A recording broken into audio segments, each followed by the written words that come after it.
Hi everyone, it's Fitz with the Daily Delivery. Hope you're doing well. I had a great weekend. I'm fantastic. Is the Big 12 facing a Nebraska-like problem in the future? Before I get to that, remember to subscribe to our YouTube channel. Make sure you hit the thumbs up if you like the video. Leave a comment. I love the comments so much. Make sure you compliment my selection of shirts. You can do whatever you want. BYU is a mini Nebraska. That's what some of the members of this conference are beginning to fear.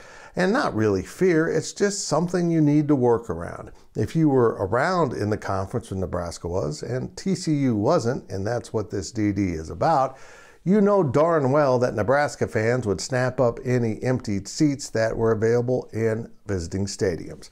They would travel all over the place and get those seats, and sometimes turn places like KU's Memorial Stadium or pre-Bill Snyder KSU Stadium into seas of red.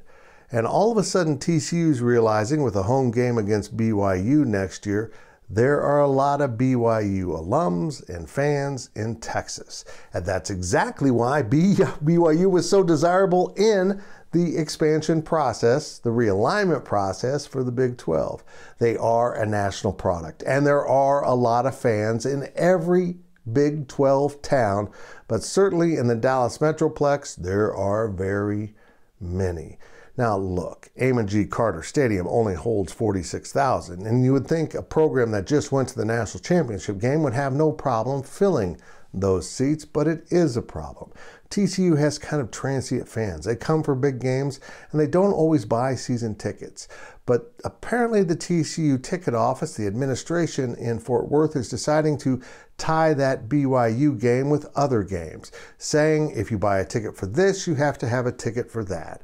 And you can't resell those on the secondary market. They want their Frog fans in the stands and not BYU fans. And I think it's honorable, but I also would encourage programs not to go too overboard with this. Make sure you're handling this in a classy way. It's not like the BYU fans are going to be a rowdy bunch. They're just going to be very favorable for their team. And if you can't sell your home tickets, your venue's too big for your fan base, maybe that's the price you pay. Just ramp up those single game tickets and make it very costly for those fans. If BYU wants to fill up stadiums like Nebraska did, maybe the schools should respond just like they did with the Cornhuskers. That single game ticket, well, you're going to pay a pretty penny to get in, even if you're wearing red, or in this case, blue.